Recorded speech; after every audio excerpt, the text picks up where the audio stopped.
we're talking about, as described by you, Joff, a film and music thingy. Now, this is Kitterland. Yes. So I'm going to come to you first. Tell us, what is Kitterland? Where did it all start? Well, it started between Tibor and I making music together. In actual fact, the long story is I came across Tibor playing some synthesizers at a Mindful Man event on the Isle of Man about 4 years ago. And after he played with some synthesizers, I played with some looping guitar things. And I thought, I want to be friends with him. So I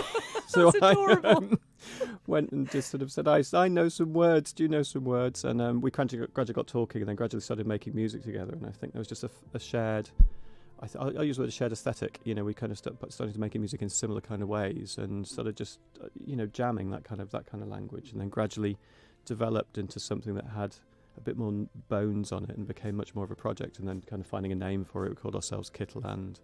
And then realised it is kind of soundscapes that we create rather than songs, so kind of started working with film. So one of the early projects that we were doing was live scoring against films, live scoring against silent films or even cool films, nerdy films.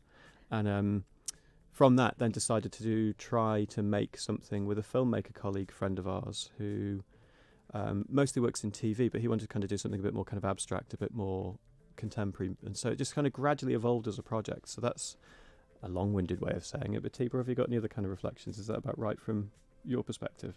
No, I'm just really touched by you saying that you want to be my friend, and look, here we are, and being friends, and I think it's really I think it's a really special thing to be able to get together with somebody else, and click, musically like that, or at least I'm not someone who's come across this. This doesn't happen very often. So yeah, it was a very special thing to then find out that, hey, look, you can do this together, and then just kind of develop from there. It's interesting as well that Joff was saying that he saw you playing music at the Mindful Man event. Right. So is that because your music is kind of intrinsically linked with that sort of feeling and emotion and like a kind of mindfulness meditative state? Yes, that's thank you for asking that question, because that's very much that's kind of the beginning of that journey for me. And I've known Mike for a while, and so I just said to him, hey Mike, why did I come up and just play some music for you at the event? And that's exactly what happened. And it's kind of more in this sort of ambient space, but there's definitely an element of like with new age music. I know it's kind of understood as a bit of a dirty word around here, but really it's got a revival, I think, happening. And I think there's a really nice thing about bringing and again, it's a very soundscape led thing. So this is not songs, this is more just sounds that you play, and you generate with your synthesizer. And that kind of affect you in certain ways, and evoke emotions. So I think that's. And I'm intrigued as well, because I've seen photos of you sort of making music. There's a lot of kit that you use, isn't there? I mean, there's a lot going on. Is that your fault, Joff?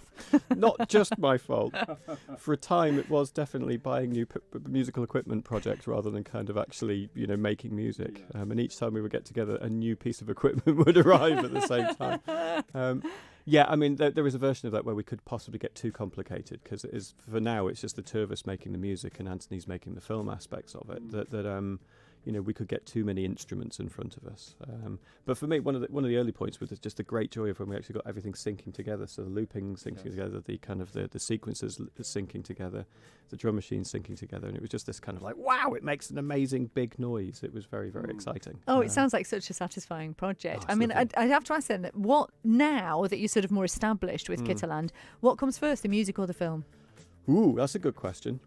Certainly this project that we are screening at the Erin Arts Centre on the 17th of December, it was the music first, and in fact filming of the music first, and then the images come after it. But next time round we might try an inversion of that one, make some images first and then create the music to the images. So what I quite like about that is there's a flexibility. It's not too structured as in our rules are. You've got to do A, B, and C. We've got various components that you can pull together. Because we had a great time, Zabriskie Point at Laxey Institute a year and a half ago thereabouts, where we rescored Zabriskie. And that's something else we want to kind of do some other versions of as well. Not specifically that film, but other films as well. So it's kind of nice. It's kind of fun. That kind of I can use the word iterative without sounding like an idiot, but iterative project where you can just recompile it in different ways depending on what's coming up. Oh, it sounds incredibly clever and really quite complicated. But but also, I'm delighted to say you've actually recorded something for us, so we can give a bit of a flavour.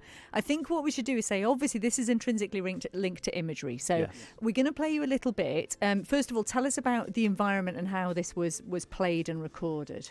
Okay, this was recorded in the Sound Cafe from round about 7 o'clock through till sunset, which happened at 21 minutes past 9. Hence the name of the film, which is 2121. And we set all our stuff up and then just started playing and recording in the moment and just improvising alongside each other as different ideas come through. So everything you'll hear is completely made up on the spot, from melody, words, instrumentation, loops, that side of things. That's incredible.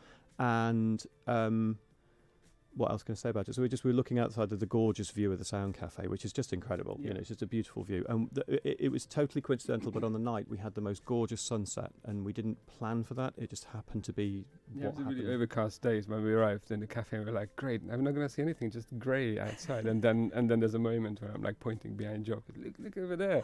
It's just amazing. This when the sun kind of breaks through the clouds, just setting. So you get the rays coming and then as you just get that sort of amazing it sounds light. magical. Well, do you know what? That's what we should ask people to picture. So we're going to ask you to, while you listen to this, just close your eyes for a second, as long as you're not driving, and just picture the scene. Imagine yourself sitting, looking out at nature, at the sky, a big sky maybe, the idea of the clouds breaking through to let some sun through, and just have a listen to this beautiful piece of music recorded by Kitterland.